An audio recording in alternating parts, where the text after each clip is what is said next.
My name is Nadia Reeves.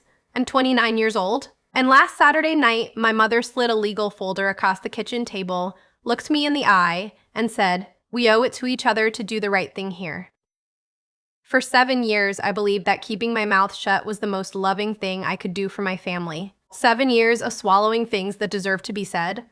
7 years of being told directly, indirectly, in the language of sighs and pointed silences, and late-night conversations, I was never supposed to overhear that my role in this family was to hold things together. Not to rock them, not to question, not to want anything loud enough for anyone to hear. My mother used to say it so plainly it almost sounded reasonable. "Nadia, you have no idea how much this family has given you. The least you can do is give something back." I believed her.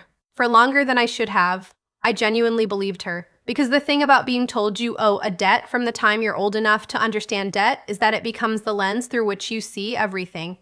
Every opportunity starts to feel borrowed. Every choice starts to feel like something you have to justify against a ledger that someone else is keeping. I stayed silent for 7 years. Then came the night they asked me to sign a document I had never seen before, and I realized the debt was never real. And the truth, I had been protecting them from the one I had swallowed down so deep I'd almost forgotten it existed, was the only thing in that room with any power left. I told them, and it broke everything open. Before I take you into that room, hit like on this video and subscribe if this is already speaking to something. Drop your location and time in the comments. I want to know who is listening. Now let me show you how we got there. My mother, Sandra Reeves, is a woman who has built her entire life around a story. Not a lie, exactly more like a version of the truth that has been edited so many times that the original is unrecognizable. In the version she tells, she sacrificed everything for her children after my father left. She held the family together alone. She worked double shifts. She went without. So we could have. She is the reason any of us are standing. There is truth in parts of that. She did work hard. There were difficult years.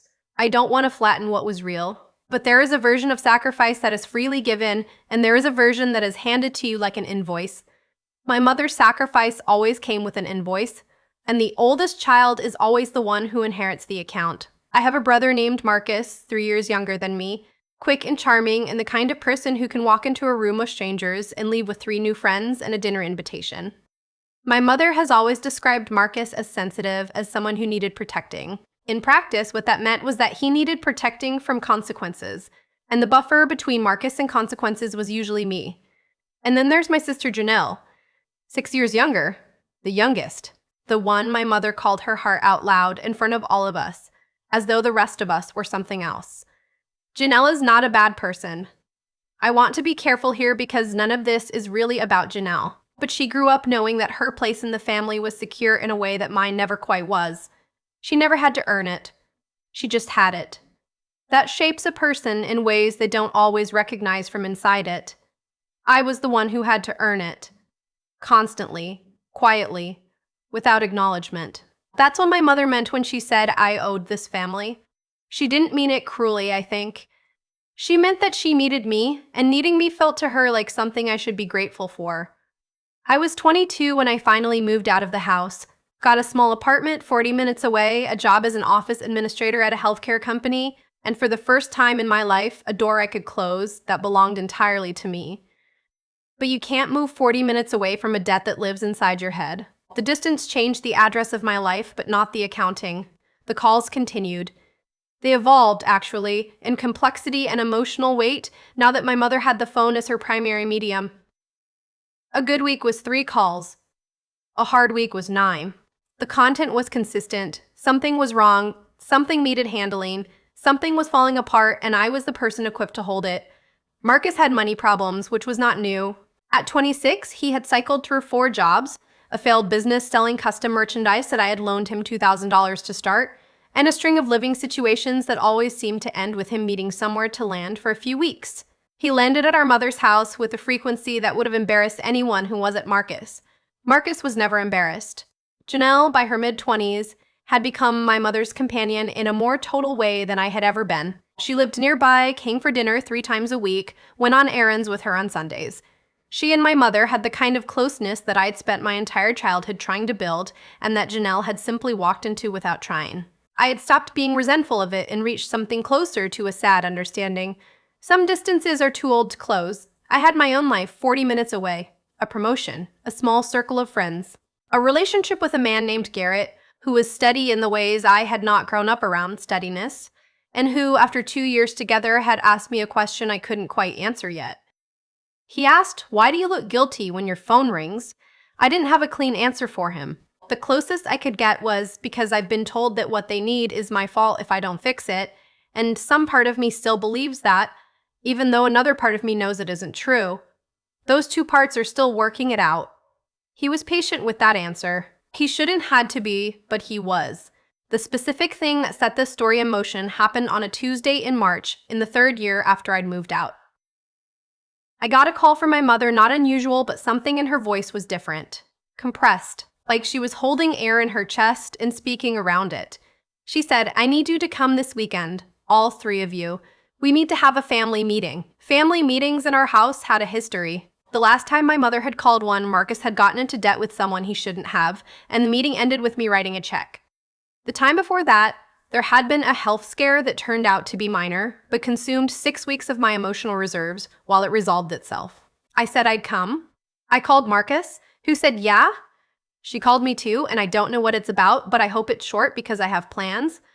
I called Janelle, who already knew more than she was saying and told me not to worry, which immediately made me worry. I drove to my mother's house on Saturday morning, the house I'd grown up in, the one she'd kept for 24 years since my father left, the one that had needed a new roof for as long as I could remember, and had finally gotten one 2 summers ago when Marcus had briefly had money. I knew every corner of it in the specific way you know a place where you are not always happy. The good memories are there too, but they share the space with a lot of weight. My mother had made food. That was always a sign she was nervous. She cooked when she was managing something, like the cooking kept her hands busy enough that her thoughts could organize themselves. The table was set. We sat down. She waited until we were all eating. Then she said, "I need to talk to you about the house." She had spoken to a financial advisor, she explained. Things were tighter than she had let on. The pension from her years as a medical administrator was not stretching as far as it once had. The mortgage had been paid off 3 years ago, which was good. But the maintenance costs, the property taxes, the basic upkeep she was managing, but not easily. She had been thinking about her options. She was looking at a reverse mortgage. She had already spoken at a reverse mortgage. She had already spoken with a company. She wanted to move forward, but there was paperwork that required family signatures, an acknowledgement that the process had been discussed, that the heirs understood the implications for what would eventually be passed on. She slid a folder across the table. 3 copies, one for each of us. Marcus picked his up immediately and started flipping through it. Janelle looked at hers and then at my mother. I looked at mine and didn't touch it. There was something sitting in my chest. I felt it walk in with me when I came through the front door. I had been feeling it for days, actually, since the call on Tuesday. The thing I had been carrying for 7 years had shifted, like sediment that gets disturbed after being still for a long time. My mother looked at me. "You're the only one I'm worried about," she said. "You always need to think everything through. Just read it, Nadia. It's not complicated." I kept looking at the folder. "Here's what I want you to understand before I tell you what happened next." The document was probably fine. The reverse mortgage was probably a reasonable financial decision for her situation. None of that was the problem. The problem was the sentence she had said while sliding it across the table. She'd said it so naturally that Marcus had it looked up and Janelle had barely blinked. She'd said, "We've worked too hard to let this fall apart. This family has given everything to get to this table. We all owe it to each other to do the right thing here. We owe it to each other." 7 years of hearing that sentence in various forms. 7 years of it being the mechanism that shaped my choices, bent my path, extracted my silence. And sitting at that table, looking at a folder with my name on it, something finally finished shifting. I looked up at my mother and said, "Before I sign anything, there's something I need to say." Her expression moved through 3 or 4 things quickly. She settled on patience that was close to its end. "All right," she said, "pause here. Because what I said next, I want to be careful about how I tell this part. Not for drama, but because the truth I revealed had layers to it, and I want to make sure you understand what each layer cost me to carry and what it cost the room when it finally came out. If you've ever held a truth so long it felt like it had become part of your skeleton, type still holding in the comments. I need to know you're there. 7 years earlier, when I was 22 and preparing to move out. I had discovered something. My father, Derek Reeves, had left when I was 11. That's what my mother told us. He left. He chose to go. He abandoned the family for reasons she never fully articulated. Reasons that, in the way she spoke around them, always implied fault and selfishness on his part. We didn't have a relationship with him. He sent birthday cards for a few years, and then those stopped too. By the time I was in high school, he was a close topic. By the time I moved out, he was someone I had made a kind of peace with, never knowing. Not a warm peace, but a functional one. The week before I moved into my apartment, I was helping my mother sort through some boxes she wanted out of the house. Old documents, things from the years when we were small. I was efficient about it. I'd learned to be efficient about helping my mother because efficiency meant the task ended sooner. In one box, behind a folder of school records and old utility bills, I found a bundle of letters. Not many, 8 or 9, held together with a rubber band that had dried out and cracked when I touched it. They were from my father. They were dated between when I was 12 and when I was 15. They were addressed to all three of us by name, and they were not the letters of a man who had decided to disappear. They were the letters of a man who had been trying to stay connected and had been getting no response. He wrote about wanting to visit, about sending money that he wasn't sure was being received, about asking my mother to let him speak to us on the phone. The last letter in the bundle was different from the others. It was addressed only to my mother. I read it. I shouldn't have, maybe, but I did, and I have never been able to pretend I didn't. In it, my father described a conversation he said they had, in which she had told him, explicitly, that his contact was unwanted, that she would not facilitate any relationship between him and the children, and that if he persisted, she would involve lawyers. He said in the letter that he was complying because he didn't have the money to fight it, and because he believed, she had told him, that his presence was doing us harm. He signed it. I hope someday they know I tried. I stood in my mother's hallway for a long time holding those letters. Then I put them back where I found them. I taped the box shut. I finished the move. I drove to my new apartment and I sat on the floor in the empty living room for 2 hours and I processed in the way you process something that rearranges the walls of the story you've been living in. My father had not simply left. My mother had built a wall he couldn't get through, and then she had handed us the story of a man who chose to go. I made a decision that night on the floor of my empty apartment. I would not say anything. Not yet, not immediately, because Marcus was 19 and fragile in the ways he would spend the next decade trying to cover up with bravado. Because Janelle was 16 and in the middle of exams. Because my mother had built an entire identity around being the woman who held the family together alone, and I did not know what it would do to that identity to take away the version of the story that made it make sense. I also, if I'm being honest, did not yet trust myself to say it cleanly. I was 22 and I was angry and I did not want to detonate something I couldn't control, so I held it, and I kept holding it. And 1 year became 2, and 2 became 4, and I kept waiting for a moment that never came cleanly, and the weight of it became so familiar that I stopped noticing it most days. It was just there. A thing I knew that the rest of the room didn't. A truth I was curating on their behalf. Until the table in March. Until the folder with my name on it. Until we owe it to each other. I looked at my mother across the table. I said, when I was helping you pack boxes before I moved out, I found the letters Dad sent. The ones from when I was 12 through 15. The room changed. Not loudly. Almost like a temperature drop. The kind you feel before you can name it. My mother didn't move. Janelle looked up. Marcus stopped flipping pages. I found the letters, I said again, keeping my voice level. I read them. I know he tried to stay in contact. I know you told him to stop. My mother set down her fork. She didn't say anything immediately. She had a way of going very still when she was calculating something, and she was doing it now. Nadia, she started. I'm not saying it to attack you, I said. I want to be clear about that. I've been sitting on this for 7 years because I was waiting for a moment when saying it wouldn't destroy everything. But you just put a folder in front of me and told me I owed this family everything and I can't sign something sitting next to that sentence without saying this first. Marcus had put the document down. He was looking at me differently than he usually did. Marcus looks through most things the way people do when they've decided they already know the shape of a room. He wasn't doing that now. He said, "What letters?" I described them. The dates. The contents. The last one, addressed to our mother, in which our father said he was stopping contact because she had asked him to, and because he was afraid of what fighting it would do. Mom. Janelle's voice was quiet and unreadable. She was looking at her mother. Is that what happened? My mother took a slow breath. When she spoke, she chose her words carefully, the way people do when they're building a response instead of giving one. Your father was not a stable presence, she said. He was inconsistent. He sent money some months and then nothing. He wanted to drop in on his own schedule without any regard for what it would do to you.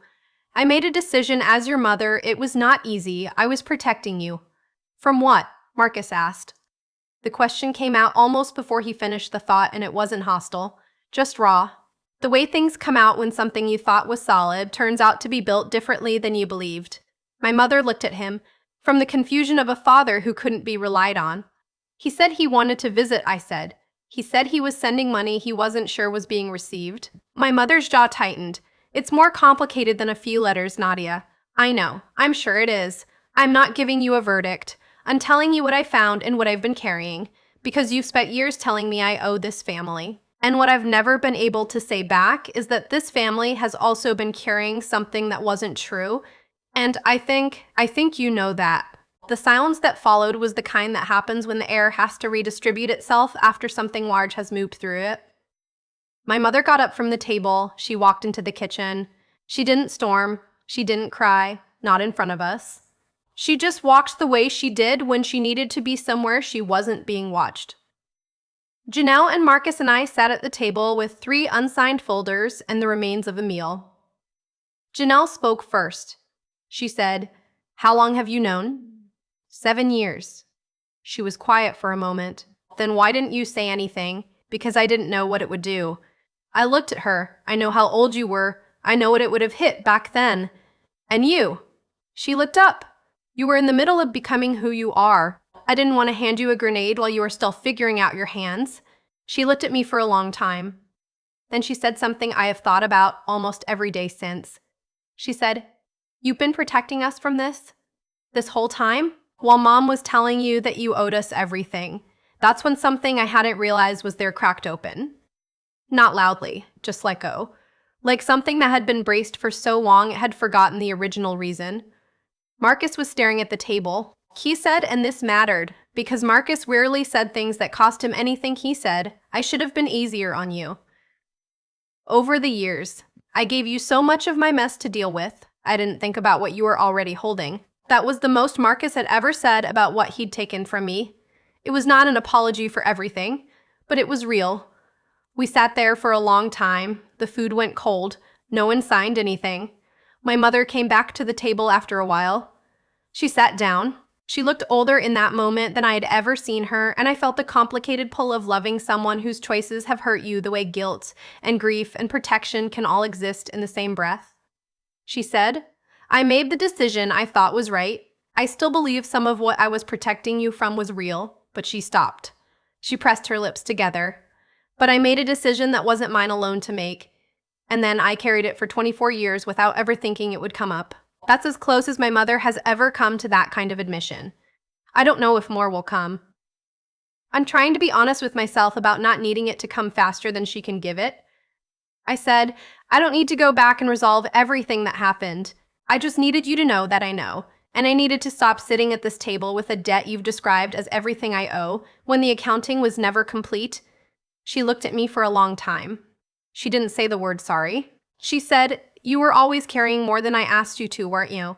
"Yes," I said. "I was. I want to stop here and tell you something honestly. The moment you've been waiting for in this story, the breakdown, the reckoning, the dramatic resolution, it didn't really come all in one piece. Real life doesn't tend to do that. What happened at that table in March was not a reunion special. It was a fracture becoming visible, which is not the same thing as a fracture healing. My mother and I have been in a different kind of conversation since that day. Not easier. True. There's a distinction. She has said things since then that I never expected to hear from her. Not a full accounting, not a clean apology, but movement. Real movement. The kind that you can feel because something that used to close off has started to stay open a little longer. Marcus, surprisingly, has been the biggest change. Something about that day rearranged him in a way I don't fully understand yet. He's been sober for 4 months now, something he'd been avoiding for years. He called me 2 weeks after the table conversation and said, "I keep thinking about what you were holding while I was dumping everything on you, and I can't unknow that. and trying to do something about what I am. I told him I was proud of him. I meant it. Janelle and I have been talking more. Really talking.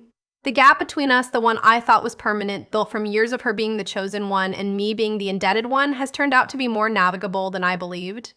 She said something to me recently that I keep coming back to. She said, "I always thought you were fine. You always seemed fine. I didn't know there was anything under it."